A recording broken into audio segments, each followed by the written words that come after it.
Ni hao ma. Thank you very much. I'm very honored to be here. I wanted to show you a retrospective of my thoughts about public art. I did a little bit of research that I wanted to share with you. And in the history of public art, it started with cave paintings, or it started with pagan ritual sites. So the caveman did some art in a cave, and it was public art. It was a symbol of power, Mesopotamia and Egypt. It was a symbol of gods and emperors in Greece and Rome. It was a symbol of the common man in some cases, where Christianity was showcased in Europe, but also the merchant class was showcased as a piece of public art, the Medicis in Florence. And then as we moved to Asia, we saw monumental elements as the soldiers in China, or the gates in Japan, or the large-scale Buddhas. As I visited Taipei, I didn't see that much public art, but I did see things on the temples that were just absolutely gorgeous, that really took my eye. And that's part of the things that I call architectural jewelry. And I think in modern architecture, a lot of that is missing, and we try to bring some of that back in some of the projects that we do. During Soviet times, it was the common man, the Lenin, the Stalin showcased. In the middle, you can see some humorous elements that they're treating those in Bulgaria. In China, again, it was the ego of Mao Zedong, or the common man, of what their contributions were. And then there was art as part of architecture. Art that's recognized as part of a city. For example, in Barcelona, Gaudí is recognized as Barcelona, and Barcelona is recognized as Gaudí. So how does he merge art into architecture? The Sagrada Familia is a perfect example of that, as a piece of art, but also as a church.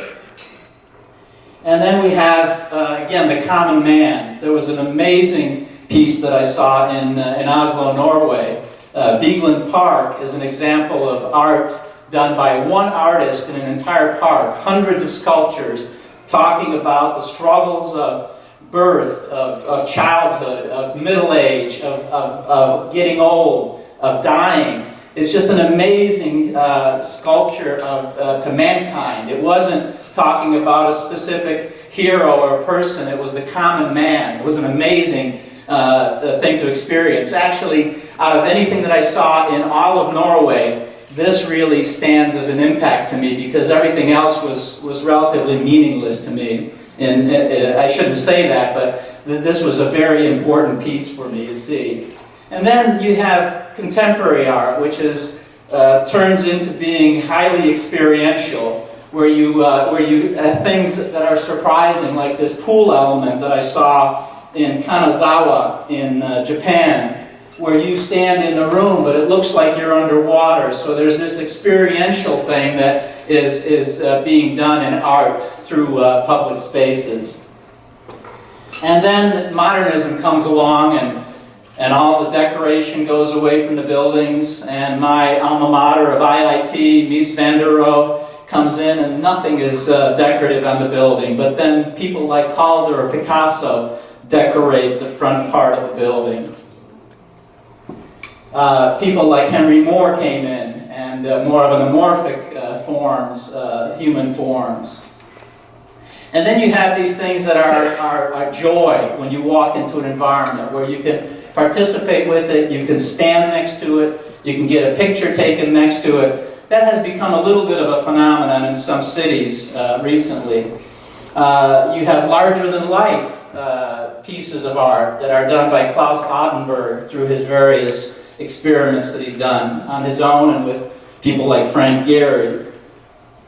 And then you've got temporary spaces that are done by Christo or other people on the far right, where he takes an environment and he energizes that environment for a 1-week period. It creates a sensation. It becomes a symbol of that city temporarily. It energizes the city in a temporary fashion. And then you have artists like James Turrell, who experiments with light, experiments with color in his environments. He's doing an environment now in Arizona where he's taken a volcano top and creating an amazing environment just north of Phoenix, Arizona. If you get a chance to experience some of these, they're in Dallas and Houston. And then cities have taken on the idea that they can do artists. One that designed this chrome piece on the left, and another one that designed an experiential piece of these figures spitting water into a fountain. That fountain is a place where children can play. So modern technology is utilized in some of these. One of the most exciting new pieces that I have yet to see is a project that we had a little bit to work on in Manhattan, in New York City. It's a piece that's done out in the Hudson Yards area. It's a redevelopment area. And it's this piece that you can climb onto, you can walk through, and it's like, if you're familiar with the artist M.C. Escher, it's a surreal experience in walking through this space. So it's a piece of art where you can actually lose weight. You can exercise in there, and you can come out and you're thinner when you're done with the experience. So this is just kind of a preamble to some of the things that are, to me, very exciting in what public art can do. During my career of 40 years of doing work, we've done a variety of different projects. Fortunate to do work internationally, fortunate to do work in China, in the Middle East. As I started out in some of the work, we did experiential work in parks. For example, this was done in the park in Atlanta, where we designed an alternative area for an experience in the park. But it was a temporary event that we did at Piedmont Park. We did a series of trying to resolve the homeless bird situation. So the middle portion is a birdhouse that you can install very quickly, and the birds will have a home. The one on the far right is an example of, if a bird goes in there, no other animal is going to go in there and attack him because he's already eaten. Oops. And then we've done things that are smaller scale where we try to bring the spirit of humanity in here. On the far right is an example of a project that we did in San Diego. In the United States, you have the bridges that you talked about in Taichung. We have a lot of highways. We have a lot of highway bridges. Everything is doesn't have any personality to it. You go through the city, people drive through the city. Yes, I've been through Atlanta, I drove by, I've seen John Portman's building, and I zoomed by. But you don't really experience it. So one of the things we did there was to try to enhance the artistic ability of those highway bridges, that they're a little bit more colorful, a little bit more experiential. This is an award that I created for my alma mater of IIT, and it's kind of, internally I talk about, and it's kind of a symbol of my career of, as a designer, I'd like to explore the way that my contribution can expand society to a higher level. Just as you've done in Taichung, you want to bring that society to a higher level, and that has been always my mission.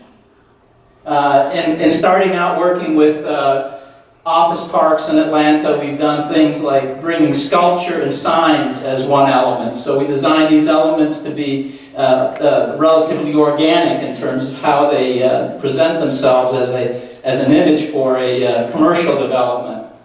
In the state of Georgia, we designed the gateways into the state of Georgia. Again, I speak of, you're going down the highway, down 85. When you enter into the state of Georgia, what do you see? You see a little blue sign that says, "Welcome to the state of Georgia," and you see this stupid peach.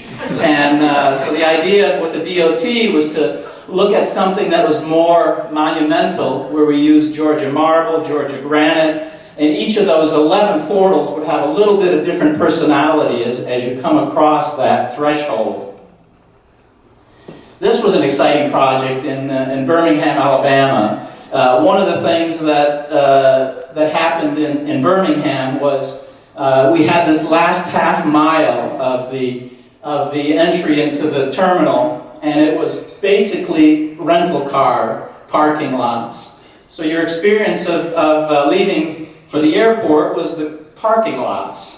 So what we did was we blocked it with landscape. and designed a series of elements in different stages of flight. So it gave you a sensation that you're about to go into an airport, that you're about to take off with these series of elements in different stages of flight. In Florida, we designed a series of sails where you get a sensation of a sailboat being keeled over by the winds. And the landscape is an important element. How we integrate the landscape as being looking like the water as that boat is keeling over.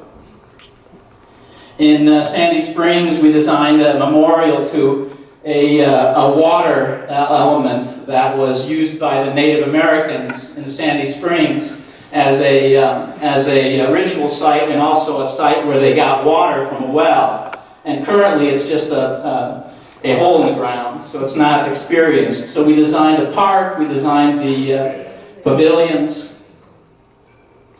and then we had the opportunity to design an element for Samsung to communicate the idea of personal communication. I mean, this was designed before the smartphone even took over.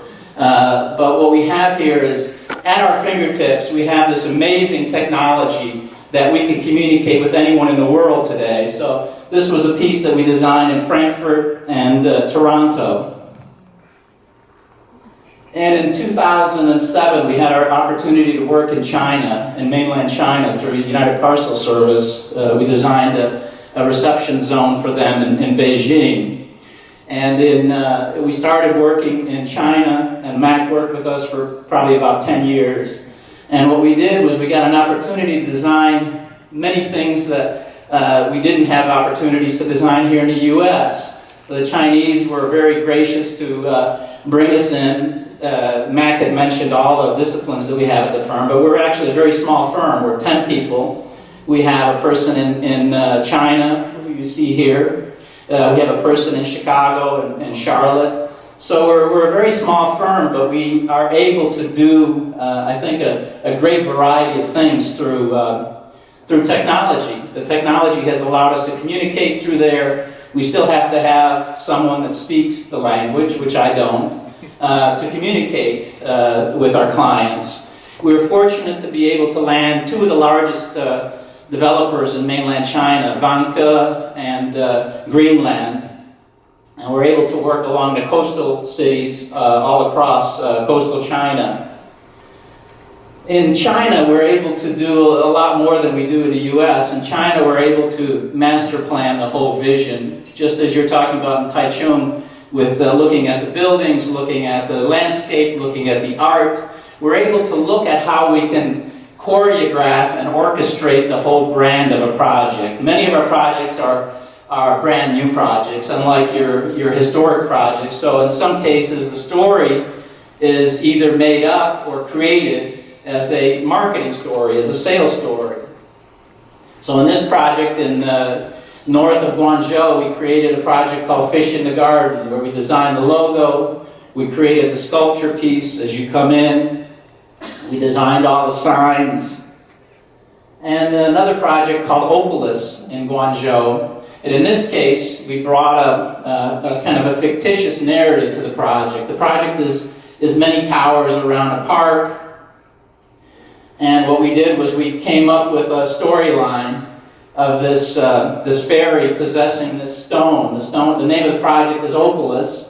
This fairy possesses this stone. And over time, this fairy gets greedy and accumulates this stone. And after 10,000 years, the stone comes back and everyone's happy. The client says, "That's a nice story, but tell them that this stone landed on our property and our buyers are going to be so fortunate that they will buy property here because the stone landed here.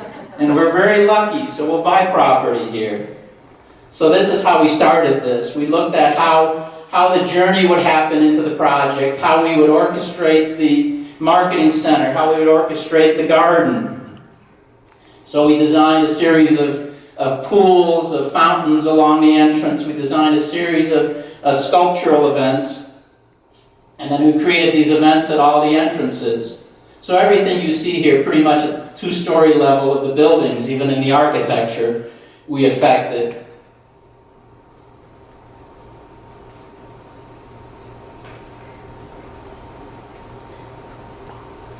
We even came up with an idea that feng shui should be functional in here. So we're designing this project, everything's all done, everything is built, and then the feng shui master comes. And the feng shui master says, marketing is fire! But you have a fountain right here. And what does a fountain do? It extinguishes the fire, so we won't sell anything. So they put plants over here. They sell everything. Everything's sold. You take the plants away, fountain's okay, everything's fine. This is a project in Shanghai, in Pudong. And what we did here was we worked with a famous architect, Robert Stern, out of New York City, along the backside of Pudong. And it's five 30-story towers around a garden. So what we did here was we designed all the elements that I go back and talk about earlier of architectural jewelry. By that I mean lighting fixtures, light patterns in the paving, light standards. So the opportunities that we've had in China is to design all these things that generally we don't get a chance to do in the US because we have to pick them out of a catalog. We don't get these custom pieces. We designed the lanterns for this. We designed the garden. We designed we designed the sculptures in the garden. The garden was designed by a landscape architect. And then an opportunity to put poetry. As you had mentioned in Taichung, you had put poetry in here. So we wrote my wife had written a series of poems that were embedded into the garden. Here's another very interesting couple projects that we got. So one day I get a call from Mac, actually probably got a call. It was from a client from Greenland, was working with an American landscape architect, SWA Group. And they said, we're designing a fictitious city of Lucerne, Switzerland in China. And well, I thought that was kind of odd, but it's an interesting challenge. So what happened was the mayor of Nanchang had requested that with all the towers, all these 40-story towers being built, the sea of towers that you see over there, they wanted something that was 8 stories. They wanted something that was human scale, like you would find in European cities. They happened to find that Lucerne, Switzerland was something that they wanted to emulate. So when we got involved in the project, they weren't pulling it off very well architecturally. So we got a chance to go to Switzerland, put together a guideline of what those buildings look like over there and what could we take from that to make the buildings look more closer to Switzerland. So we redesigned many of the buildings. We created fabulous murals on here. We found out that we shouldn't be killing dragons. We had in European towns, we have this St. George killing the dragon in Catholicism. So we had that in the main courtyard. Everyone said it was okay. And they said, wait a minute, we like dragons in China. We don't want a dead dragon. So I said, okay, all right. So we took the dragon out, and then we found this fabulous story, it's a Swiss story, of these 2 dragons that raised this Swiss guy and took him in as their son. So that was okay. So we did this very special mural that showed the dragons could love people. So we had this model of the city that the Chinese architects put together. We started to populate it with sculptural pieces and adding elements to the architecture. A lot of the things that we added here were what I would call true to history of Switzerland. The founder of International Red Cross, one of the founders of William Tell, that was one of the historic figures from Switzerland. So we populated it with sculpture that was derivative, not necessarily original in this property. But what we did was we looked at how we would use retail in here, how we would collectively put architectural jewelry elements into here. And then we had the opportunity to do some personal sculpture pieces that were not derivative, like I showed you earlier. So we had a fountain that was designed next to a music hall, and I created a series of these angel figures that were playing different musical instruments along this fountain piece. These are shots of the actual buildings. This is about 5 years after we started the design. So you can see how this was created, and you can also see the towers along the other side of this lake.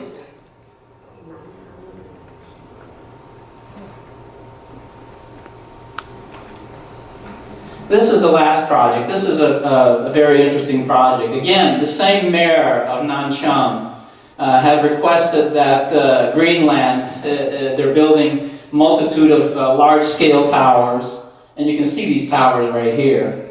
They master planned a community that was going to be essentially a whole new town in the middle of a green field. In the middle of, there's a series of villages along this valley in this area. So they had asked us to give the personality to this development, and the personality being the town center, the retail center, and the resort property.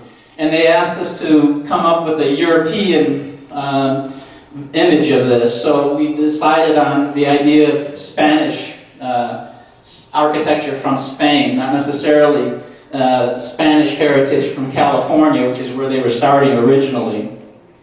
So the idea that it would be both this project that I showed you earlier and this one are not theme parks. They are actually places where people live, they work, they play. So it's full-blown areas. As you were discussing on the Kevin Lynch's book of paths and nodes, we looked at all those elements of how we would create this environment, looking at actual Spanish architecture by a couple trips to Spain, looking at how we would create the main nodes of transportation, how we would overlay the personality of this project through Spanish artists or historical elements, created the logo, created the idea of what this place would be from residential to commercial.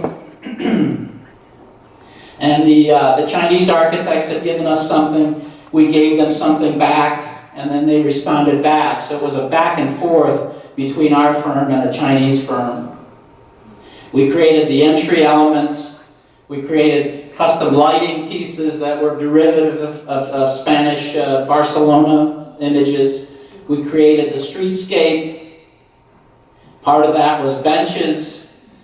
We named the boulevard Gaudi Boulevard, so it was derivative of Gaudi's tile patterns. Bus stations, you are here maps, and then overlaying the street signs of the artists in one of the areas. Overlaying canopies and light fixtures. So it's art, but it's also what I would call architectural jewelry elements on the projects. The canopies. We came up with a master plan for the sculptural elements on the site. So we designed a series of elements that were derivative of philosophy, let's say of Picasso, of Dali.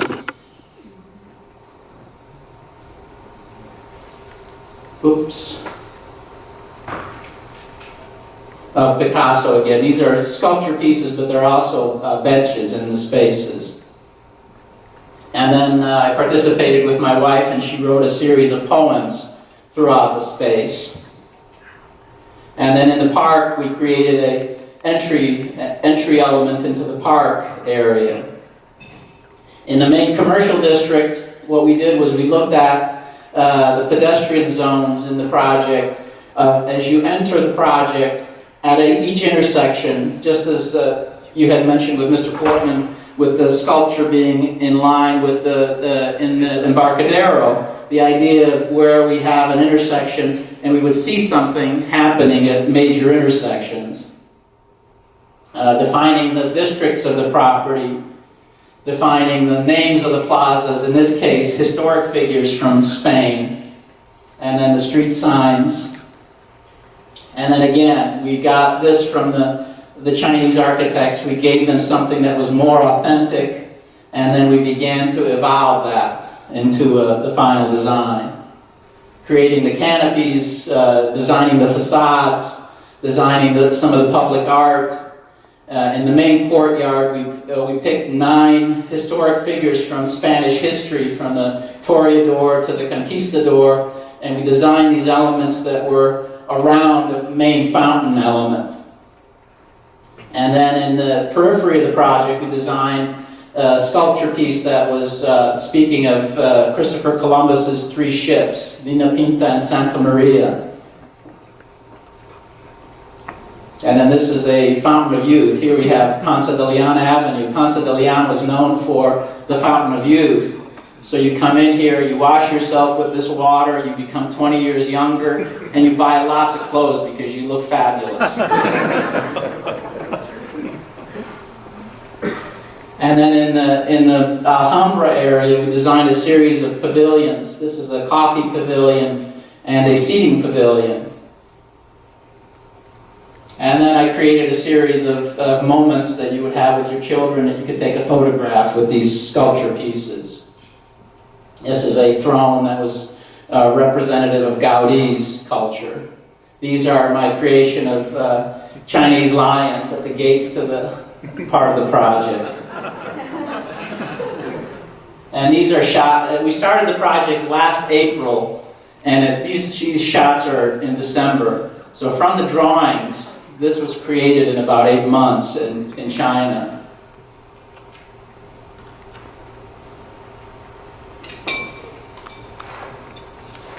So, thank you.